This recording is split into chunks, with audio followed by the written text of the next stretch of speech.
क्रांतिसूर्य महामानव भगवान बिरसा मुंडा, विश्वरत्न डॉक्टर बाबासाहेब आंबेडकर, महाराष्ट्रातील शैक्षणिक क्रांतीचे अग्रदूत पहिले समाजसुधारक महात्मा ज्योतिराव फुले, त्यांच्या सौभाग्यवती क्रांतिज्योती सावित्रीबाई फुले, संतसूर्य तुकाराम महाराज, कर्मयोगी गाडगे महाराज, या देशामध्ये देश स्वतंत्र झाल्यानंतर जो संविधान आला आणि त्याच्यापूर्वीही या देशाला जो संविधान मिळाला, ज्या हक्काआधी अधिकार मिळाला, ज्या अंतर्गत 50% बहुजनांच्या आरक्षणाच्या जागा राखून ठेवणारे राजश्री शाहू महाराज, त्याचप्रमाणे ज्या ज्या महामानवांनी सर्वसामान्य जनतेसाठी कार्य केलं, त्या सर्व महामानवांना मी प्रथमतः या ठिकाणी या प्रचार सभेच्या माध्यमातून मी कोटी कोटी अभिवादन करतो. मतदार बंधू आणि भगिनींनो, या क्षेत्रातील आदिवासी, बहुजन, ओबीसी, इतर मागास प्रवर्ग, विजयंती, मायनॉरिटी आणि खुल्या प्रवर्गातील सुद्धा शोषित पीडित सर्व समाज बांधव, सर्व मतदार बंधू आणि भगिनींनो, आता या ठिकाणी 2 सभा झाल्या. दोन्ही सभांमध्ये एकमेकांवरती नियमित टीका टिप्पणी करण्याचा या ठिकाणी प्रचार करण्यात आला. म्हणजे आरोप प्रत्यारोपाच्या ज्या फैरी झाडण्यात आल्या, फक्त तो आता तिथं मांडण्यात आला की यांनी काय केलं, त्यांनी काय केलं. त्याच्याही खालच्या स्तरावरती गेलं. एक पार्टी या ठिकाणी एक गाणंच वाजवत होती, दिवसभर पालून खाली वेळामध्ये गाणंच वाजवलं. आणि तो गाणं कोणता वाजवत होती? सलामे इश्क मेरी जान. कोणता गाणं वाजवत होती? सलामे इश्क मेरी जान. आणि हा सलामे इश्क मेरी जानच काऊन वाजवते तुम्हाला माहित आहे का? तुम्ही युट्यूब खोलून पहा. हे लोक सांगतात ना, काल गडकरी साहेब आले होते, त्यांनी सांगितलं संजय भाऊ पुरा विकास पुरुष म्हणे, मोठ्यान कामं केले म्हणे. अरे म्हणलं, संजय भाऊनं कामं केले म्हणतात, मन कामं झाले. आम्ही युट्यूब खोलून पाहिलो, जसा संजय पुरामचं नाव टाकतो तर पुढं सलामे इश्कचा डान्स दिसते. म्हणजे हेच कामं होत का तुमचं? म्हणजे विचाराचा प्रश्न आमचा हा आहे की कोणते कामं केले. म्हणजे तुमच्याकडे विकासाचे मुद्दे नाही आहेत. तुमच्याकडे जर विकासाचे मुद्दे नाही आहेत तर एकमेकाची उकाड पचाड करणे, हा जो क्षेत्र आहे ना, या क्षेत्रामध्ये भरपूर मोठ्या समस्या आहेत. विस्थापनाच्या समस्या आहेत, टायगर रिझॉर्टच्या समस्या आहेत, 2023ला जो जजमेंट आलेला आहे त्याच्या समस्या आहेत, जल जमीन जंगलाच्या समस्या आहेत. एक आधार कार्डचा अपडेट नाही राहिला तर आमच्या माणसाला 2-2 दिवस वन फिरावं लागतं, येथपर्यंत समस्या आहे. अरे बाबा, आमचा माणूस वावरामध्ये जंगलामध्ये गेला तर बिबट्याला चमकवून जाईल, पण ऑफिसामध्ये गेला तर त्याचा बाबू बी आमच्या माणसाला चमकवते, येथपर्यंत समस्या आहे. अरे त्या ऑफिसामध्ये आमचा माणूस जेव्हा जाते, त्या ऑफिसामध्ये पाणी ठेवलं राहते तर पाणी काढून पिऊ का नाही, एवढी भीती आमच्या माणसामध्ये आहे. कोणी निर्माण केली? इथल्या प्रस्थापित व्यवस्थेनं हे निर्माण केलेली भीती आहे. या ठिकाणी आमच्या माणसाला एखादा काम लटकला, पंचायत समिती स्तरावरचं एखादा काम लटकला तर पंचायत समितीच्या स्तरावर एखाद्या माणसाला फोन करून आम्ही विचारून जनप्रतिनिधी नसे, मग पंचायत समितीचा सदस्य कोटी गेला. अरे बाबा, जेव्हा आमच्या जिल्हा परिषदेचे कामं राहतात, आत्ताच आम्ही पालांदूरचे इकडे फेरी मारत होतो, त्या ठिकाणी बहुसंख्य लोकांचे अपंगांचे प्रश्न आहेत. अपंगांचा 5% कोटा आहे, त्या अपंगांच्या कोट्याकडे कोणाचंच लक्ष नाही. या ठिकाणी विस्थापनाचे प्रश्न आहेत. हत्ती प्रकल्प या ठिकाणी उभारण्याचं शासनाचं षडयंत्र आहे आणि बीजेपीच्या सरकारनं जाणून बुजून या ठिकाणी हत्ती टाकण्याचा प्रयत्न केला. आणि त्या हत्ती टाकण्याचा प्रयत्न केल्यावर 1 वर्ष ज्या वेळेला ते हत्ती या ठिकाणी स्थिर होतात, हळूच मुनगंटीवार साहेब म्हणतात की आम्ही या ठिकाणी हत्ती प्रकल्प बनवू. अरे बाबा, आमच्या समाजाला जातीपातीमध्ये विभाजित करता तुम्ही, आमच्या आदिवासी समाजाला जातीपातीमध्ये विभाजित करता, आमच्या बहुजन समाजाला जातीपातीमध्ये विभाजित करता, आमच्या मागासवर्गीय समाजाला तुम्ही जातीपातीमध्ये विभाजित करता. बाबूंनो, माझा एक साधा प्रश्न आहे तुम्हाला. या वेळेला या ठिकाणी हत्यांचा प्रकल्प इस्टॅब्लिश झाला, हत्यांचा प्रकल्प या ठिकाणी निर्माण झाला. 4000 किलोमीटर क्षेत्रामध्ये तो हत्यांचा प्रकल्प आहे नवेगाव मधला. आणि हा प्रकल्प ज्या वेळेला या ठिकाणी विस्थापित होईल तर तेव्हा तो हत्ती हा बीजेपी वाला होय तर याला नाही मारू म्हणाल, हा काँग्रेस काँग्रेसवाला होय तर याला वाचवतो ना, हा बीजेपी वाला होय तर याला मारतो असं म्हणाल का? नाही. त्याच्यासाठी नो बीजेपी नो काँग्रेस. जो आम्हाला आमचे हक्क आणि अधिकार आहेत ते देण्याचा जो मानस ठेवेल, ते देण्याचा जो प्रयत्न करेल, त्यालाच आम्ही या ठिकाणी मतदान देणे आहे. आणि त्याच्याकरिता आम्ही ह्या बहुजन आघाडीच्या माध्यमातून, इथल्या राष्ट्रीय गोंडवाना पार्टीच्या माध्यमातून, बिरसा ब्रिगेडच्या माध्यमातून, ओबीसी विचार मंचाच्या माध्यमातून, शेड्यूल कास्टचे जेवढे काही संघटना आहेत त्यांच्या संयुक्त विद्यमानं हा आम्ही लढा उभारलेला आहे. हा लढा आमच्यासाठी चुनाव नसून आमच्यासाठी एक चुनौती आहे.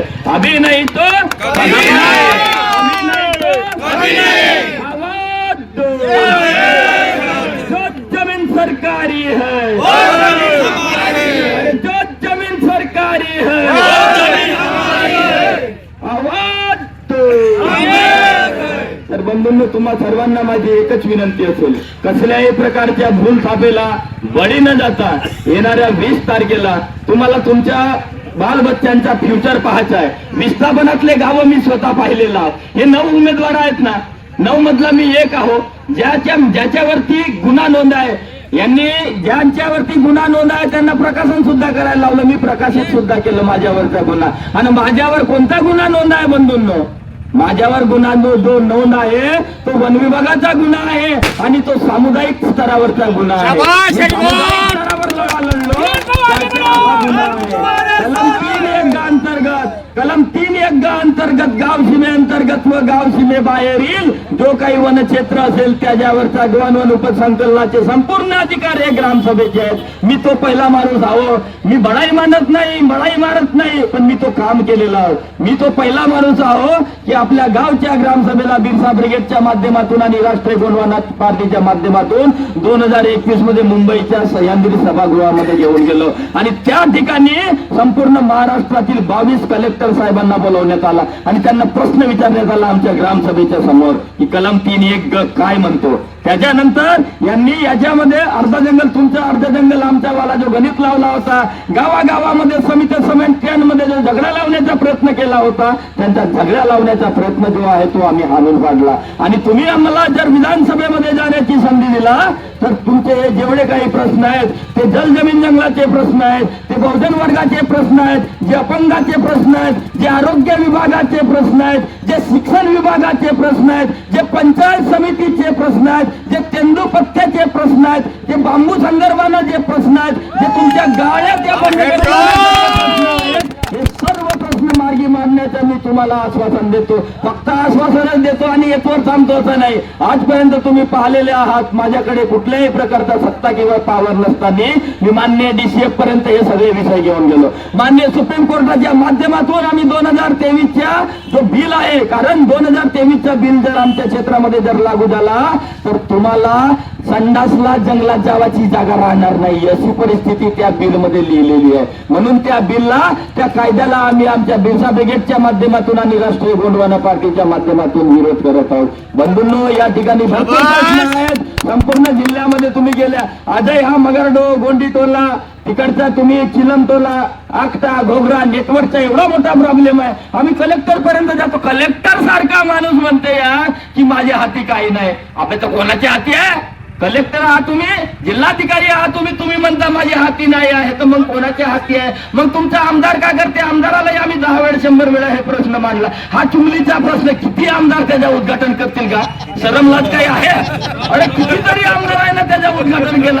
आजही सगळे जण म्हणतात संजू भाऊ आज म्हणे मी तुमचा चुंगलीचा बनवून टाकेन. अरे का बनवता तुम्ही? लालीपापत देत राहाल का आमच्या लोकांना? जो येते तो उद्घाटन करते, जो तो. अबे आमदार म्हणजे का उद्घाटन करणारा, रिबीन फाडणारा होय का?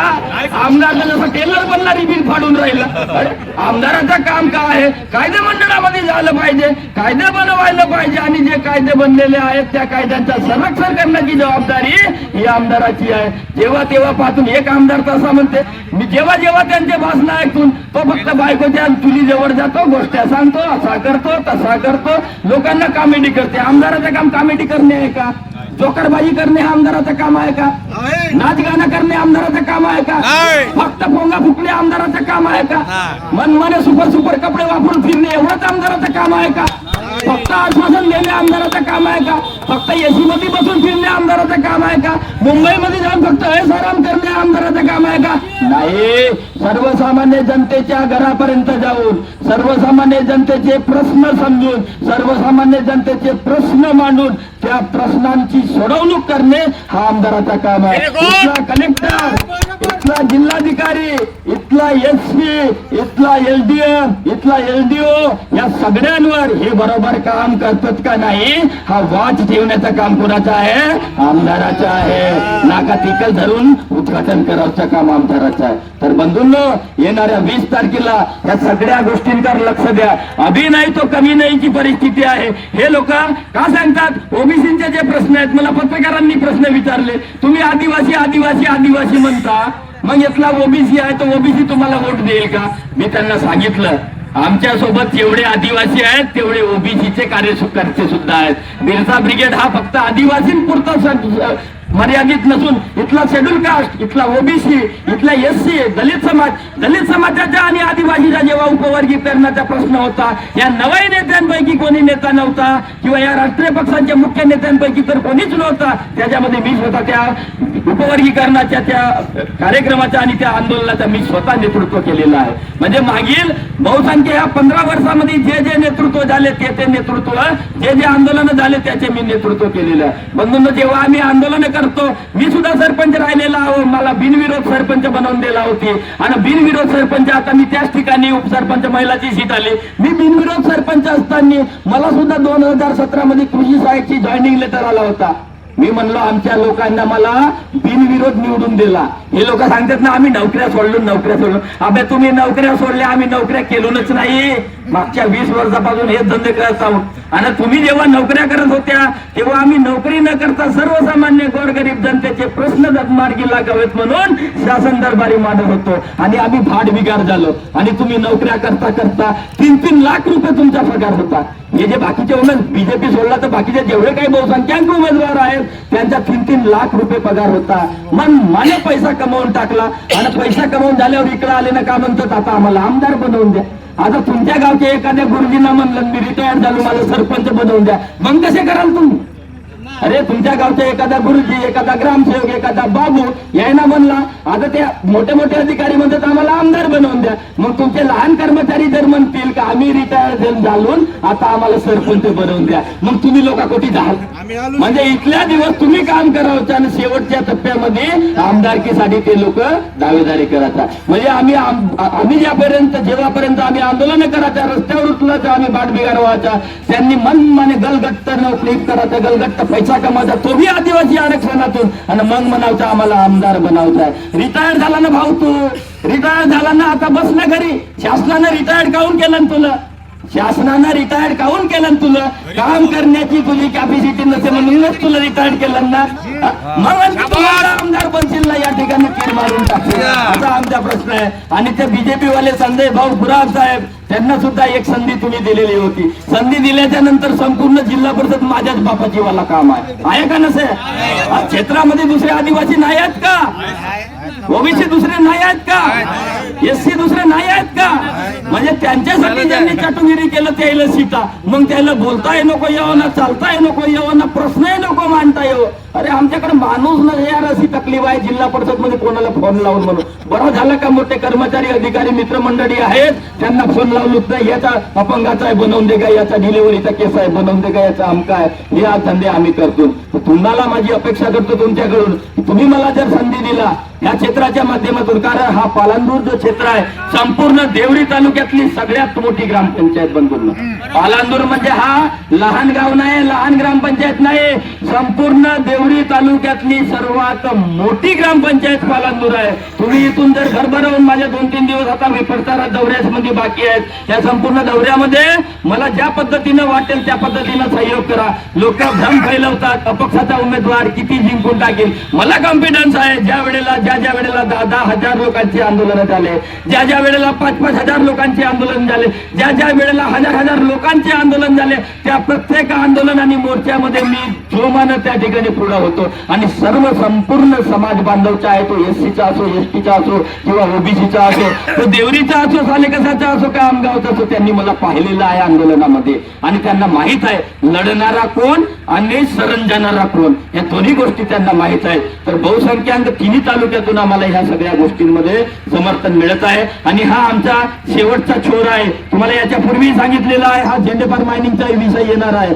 आणि झेंडेपार मायनिंगचा विषय आणि वाईल्ड लाईफचा विषय याच्यामध्ये आपल्याला फसवले जाणार आहे आणि याच्यातून बाहेर आपल्याला निघायचं असेल तर विधानसभेमध्ये आपल्याला प्रतिनिधित्व करणे काळाची गरज आहे. दुसरी गोष्ट, या विषयाच्या अनुषंगाने जो आंदोलन लढतात, जे निवडणूक लढतात, ते वोट तुमचे काउंट केले जातात आणि त्या पद्धतीने इथली सरकार निर्णय घेत असते. त्याकरिता तुम्हाला माझी एक कडकडीची विनंती आहे. मी आजही तुमच्या समोर आलो, याच्या पूर्वी येत होतो. निवडणुकीत तुम्ही हरवूनही टाकले तरी मी येणारच आहो.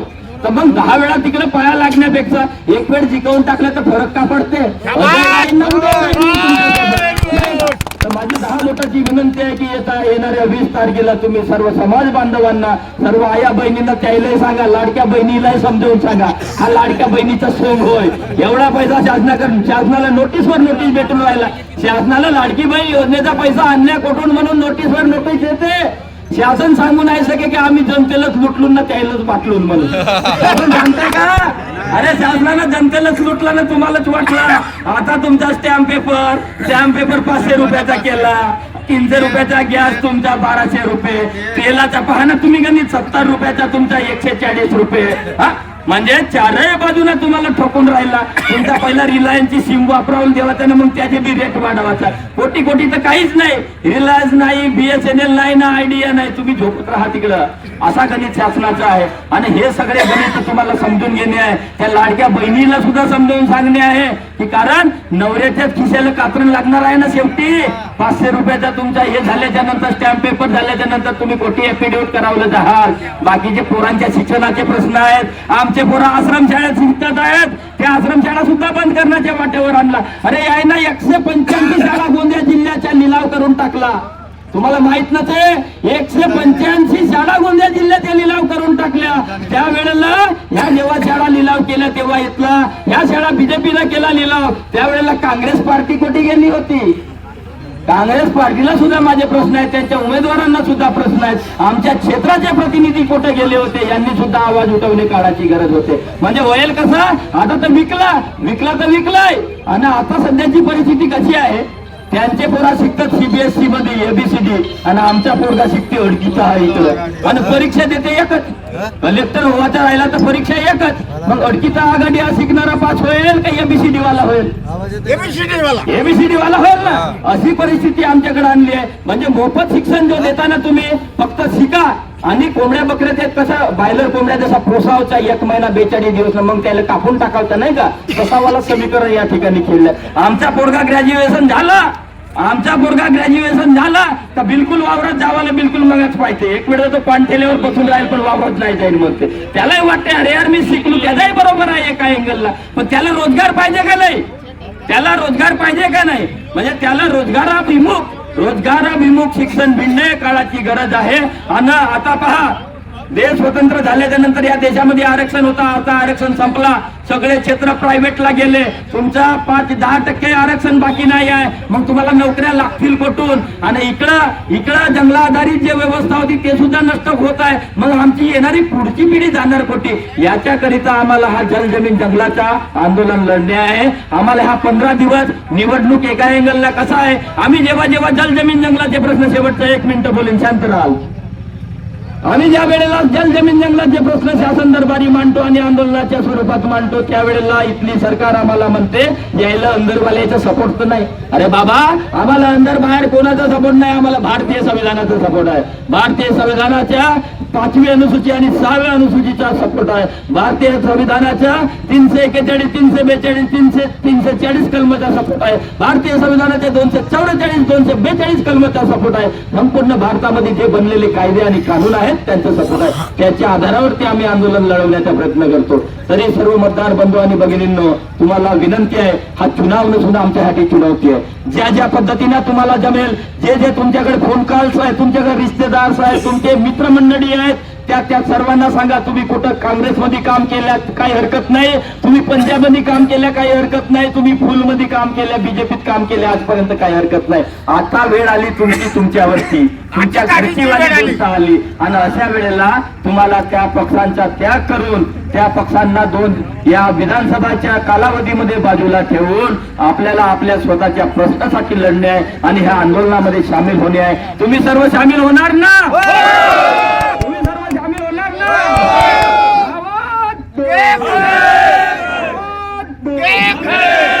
बिरसा मुंडा जिंदाबाद, बिरसा मुंडा जिंदाबाद, महात्मा फुले जिंदाबाद, महात्मा फुले जिंदाबाद, डॉक्टर आंबेडकर जिंदाबाद, डॉक्टर आंबेडकर जिंदाबाद, आवाज एक है, आवाज एक ही है.